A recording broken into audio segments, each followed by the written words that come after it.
الحمد لله نحمده ونستعينه ونستغفره ونؤمن به ونتوكل عليه ونعوذ بالله من شرور أنفسنا ومن سيئات أعمالنا من يهده الله فلا مضل له ومن يضلله فلا هادي له وأشهد أن لا إله إلا الله وحده لا شريك له وأشهد أن سيدنا وسندنا ونبينا وحبيبنا ومرشدنا ومولانا محمدا عبده ورسوله صلى الله تعالى عليه وعلى آله وأزواجه وذرياته وأهل بيته وبارك وسلم تسليما كثيرا كثيرا. وقال النبي صلى الله عليه وسلم يوشك أن يأتي على الناس زمان لا يبقى من الإسلام إلا اسمه ولا يبقى من القرآن إلا رسمه مساجدهم عامرة وهي خراب من الهدى أو كما قال عليه الصلاة والسلام. সম্মানীয় আজকের এই পবিত্র ধর্মীয় সভার সভাপতি সাহেব, মঞ্চে উপবিষ্ট উলামায়ে কিরাম, মুরব্বিয়ানে ইজাম, সম্মুখে বসা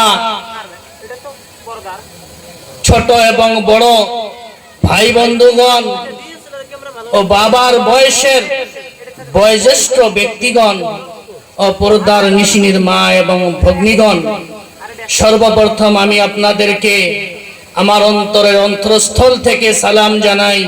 আসসালামু আলাইকুম ওয়া রাহমাতুল্লাহ। আপনারা সবাই ভালো আছেন তো ইনশাআল্লাহ? কি বাবাজিরা ভালো আছে? অল্প সময় আলোচনা করব, কিন্তু কথাটা হলো কি, আলোচনার শর্ত আমি আপনাদেরকে কিছু জিজ্ঞাসা করব, সওয়াল জবাব করব, আমার সাথে কথা বলতে হবে। পারবো ইনশাআল্লাহ? কেউ আজ সম্মুখে একটি হাদিস পাঠ করছি, রাসূলুল্লাহ সাল্লাল্লাহু আলাইহি ওয়াসাল্লামের হাদিস, মিশকাত শরীফের 276 নম্বরের মধ্যে বর্ণনা করছেন হযরত আলী রাদিয়াল্লাহু তাআলা আনহু। عن علي رضي الله تعالى عنه قال يوشك أن يأتي على الناس زمان لا يبقى من الإسلام إلا اسمه. আমাদের নবী হযরত মুহাম্মদ সাল্লাল্লাহু আলাইহি ওয়াসাল্লাম বলেন, ও সাহাবারা তোমরা শোনো, ও সাহাবারা তোমরা জানিয়ে রাখো,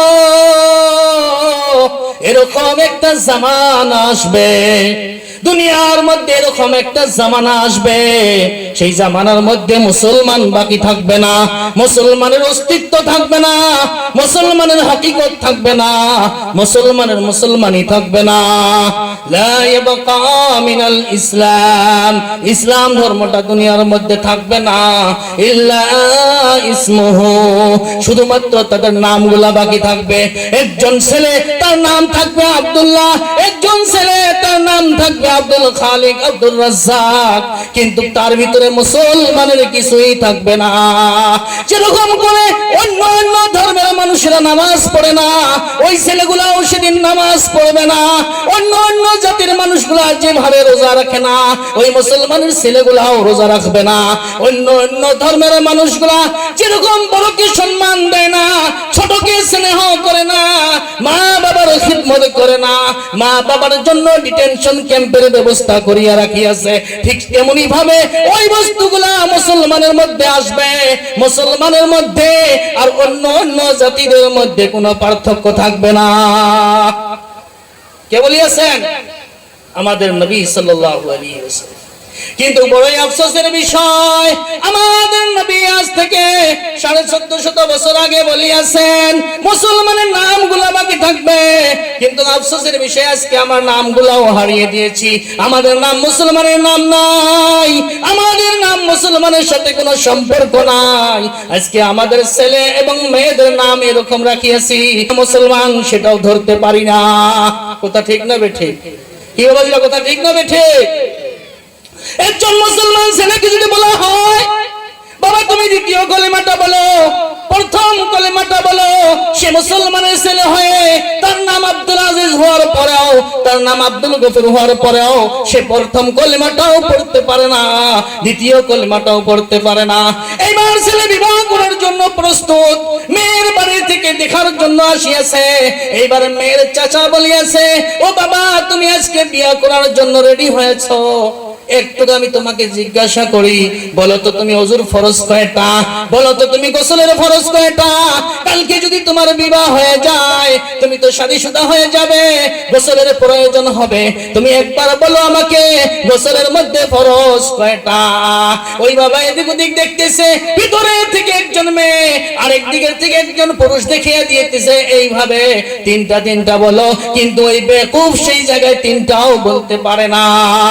কথা ঠিক না বেঠিক? কি বাবাজিরা, কথা ঠিক না বেঠিক?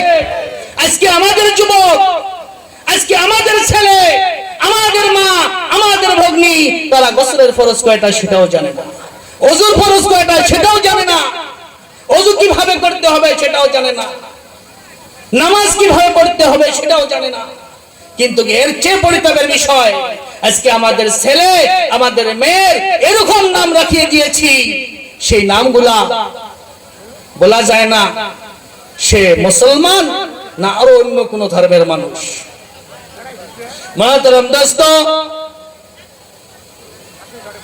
আমাদের নবী সাল্লাল্লাহু আলাইহি ওয়াসাল্লাম আর বলিয়াছেন, ওয়ালা ইয়াবকা মিনাল কুরআনি ইল্লা রাসমুহু।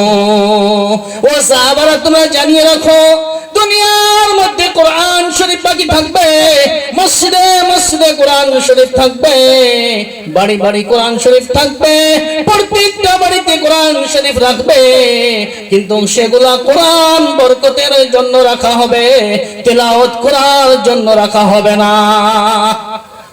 কোরআন শরীফ মসজিদে রাখা হবে, বাড়িতে রাখা হবে, কিন্তু সেগুলা পড়ার জন্য রাখা হবে না। কথা ঠিক না বেঠিক? আজকে আমাদের মধ্যে এরকম বহুত মানুষ আছে, 30 বছর বয়স হয়ে গিয়েছে, 35 বছর বয়স হয়ে গিয়েছে, এমনকি 50 বছর বয়স হয়ে গিয়েছে, এখনো পর্যন্ত কোরআনটাকে মিলিয়ে দেখিনি। কথা ঠিক না বেঠিক? এরকম মানুষ আছে না এই জায়গায়? এই পর্যন্ত কোরআনটা এক পর্যন্ত মিলিয়ে দেখিনি। তো মাহতারাম দোস্ত, আজকে আমরা প্রত্যেকটা পুরুষ, প্রত্যেকটা বাবা, প্রত্যেকটা দাদা, তাদের মুখে একটাই শিকায়ত, ছেলে আমার কথা মানতেছে না। ছেলেকে বিয়ে করাইছি, ছেলের বউ আমার কথা মতো চলতেছে না, ছেলে আমার কথা চলতেছে না, ছেলে আমাকে ভাত দেয় না। ছেলের বউ পাওয়ার পর ছেলে আলাদা হয়ে গিয়েছে, বউ আমাদের মতো চলে না, ছেলেও আমাদের মতো চলে না। কথা ঠিক না বেঠিক?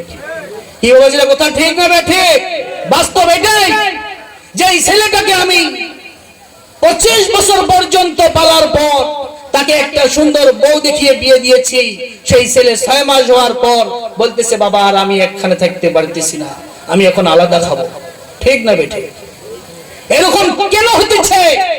আমরা কি অনুভব করছি কোনোদিন? আমরা কি কোনোদিন ভাবিয়ে দেখছি এগুলা কেন হতেছে?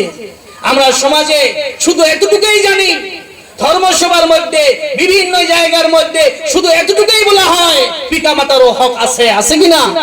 পিতামাতার হক আদায় করতে হবে। পিতামাতার হক আদায় না করলে কিয়ামতের দিন ওই ছেলে বা মেয়ে জান্নাতে যেতে পারবে না। এগুলা আলোচনা করা হয় কি হয় না? কিন্তু তেমনি ভাবে ছেলে মেয়েরও হক আছে কিনা? ছেলে মেয়েদেরও হক আছে কিনা? তো আমাদেরকে সর্বপ্রথম ছেলে মেয়েদের হক আদায় করতে হবে। যদি সেই হক পুরোপুরি ভাবে আদায় করি, তাহলে সেই ছেলে এবং মেয়ের উপরে আমার হক দাবি করাটা প্রযোজ্য হয়ে যাবে। আমার কথা বুঝতে পারছেন কি বাবাজিরা? বুঝা গেছে কথাগুলা? অসুবিধা হয়েছে কোনো? তাহলে সর্বপ্রথম আমাদেরকে আমাদের ছেলে এবং মেয়েদেরকে সেই হক আদায় করতে হবে। আমার উপরে যেটা হক, সেই হক আমি বাবা হয়ে আমার ছেলে এবং মেয়ের জন্য কতটুকু করছি, সেই করণীয়টা দেখতে হবে। তো মাহতারাম দোস্ত, আমাদের নবী সাল্লাল্লাহু আলাইহি ওয়াসাল্লাম বলেন, ও সাহাবারা জানিয়ে রাখো, দুনিয়ার মধ্যে কোরআন শরীফ বাকি থাকবে না, কোরআনের প্রতি আমল থাকবে না, কোরআনকে মাননেওয়ালা একজনও থাকবে না, কোরআনকে পড়নেওয়ালা একজনও থাকবে না। দুনিয়ার মধ্যে কোরআনের কানুন চলবে না, কোরআনের কোনো নিয়ম চলবে না, কোরআনের কোনো আইন থাকবে না। শুধুমাত্র ইল্লা রাসমুহু, কোরআনের অক্ষরগুলি বাকি থাকবে, কোরআনের হরফগুলি বাকি থাকবে, সেটাও শুধু বরকতের জন্য বাড়িতে রাখা হবে। আজকে আমরা আমাদের ছেলে এবং মেয়েদেরকে উচ্চ শিক্ষায় শিক্ষিত করার জন্য হাজার হাজার টাকা খরচ করতেছি, কোটি কোটি টাকা খরচ করিয়ে ডাক্তার বানাইতেছি, ইঞ্জিনিয়ার বানাইতেছি, প্রফেসর বানাইতেছি, ওভাসিয়ার বানাইতেছি। আমরা বানাইতেই থাকি। ইসলামে কোনোদিনও এগুলার বিরোধিতা করে না, ইসলামে কোনোদিন এগুলার বিরোধিতা করে না। কিন্তু ইসলামে বলতেছে, ও আমার উম্মতেরা, তোমরা তোমার ছেলে এবং মেয়েদেরকে ইসলামের শিক্ষার দ্বারা সুশিক্ষিত করো। সাইয়েদনা হযরত ওমর ফারুক রাদিয়াল্লাহু তাআলা আনহুর খিলাফতে একজন সাহাবী আসিয়া আরজ করলেন, ও আমিরুল মুমিনিন, আমার ছেলে আমার কথা মতো চলতেছে না, আমার ছেলে আমার কথা মতো চলতেছে না, সে আমাকে সারিয়ে আলাদা ভাবে খাইতেছে, আমার কোনো নান্নফ করার ব্যবস্থা করে না, আমার কথা মতো চলে না, এর বিচারটা আমি তোমার খিলামতে দেখতে চাই। তো হযরত ওমর ফারুক রাদিয়াল্লাহু তাআলা আনহুর খিলাফতে বিচার দায়ের করলেন একজন বাবা হয়ে, কার? ছেলে। হযরত ওমর ফারুক রাদিয়াল্লাহু তাআলা আনহু ছেলেকে ডাকলেন। ছেলেকে ডাকার পর বললেন, ও ছেলে, তোমার বাবা যেগুলা শিকায়ত দরজ করলেন সেগুলা কি ঠিক? ছেলে হযরত আমিরুল মুমিনিন ওমর ফারুক রাদিয়াল্লাহু তাআলা আনহুর সামনে খাড়া হয়ে বললেন, আমিরুল মুমিনিন, আমি আপনার সম্মুখে একটাও মিথ্যা কথা বলবো না। যা যা বলিয়েছে আমার বাবা সবগুলাই ঠিক, সবগুলাই ঠিক। তবে আমার বিচারের আগে আমি একটা প্রশ্ন করতে চাই। আমার বিচারের আগে আমি একটা প্রশ্ন করতে চাই।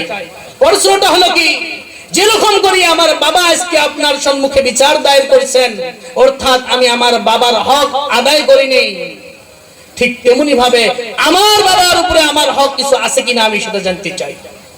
হযরতে আমিরুল মুমিনিন হযরতে ওমর ফারুক রাদিয়াল্লাহু তাআলা আনহু বললেন, হ্যাঁ হ্যাঁ হ্যাঁ, তোমার উপরেও তোমার বাবার হক রহিয়াছে, তোমার উপরেও তোমার বাবার হক রহিয়াছে। সেই হকটা হলো কি, যখন একজন বাচ্চা জন্মিবে, ওই বাচ্চাটার একটা সুন্দর নাম রাখা, ওই বাচ্চাকে সুশিক্ষার দ্বারা সুশিক্ষিত করা, এটা হলো বাবার হক। এইবার ফুকাহায়ে কিরাম, মুহাদ্দিসিনে কিরাম বহুতগুলো কিতাব ঘাটার পর 60টা করে হক প্রত্যেকজন ছেলেদের উপরে, প্রত্যেকজন মেয়েদের উপরে, বাবা মার উপরে হক। সেই 7টা হক পুরোপুরি ভাবে আদায় করতে হবে।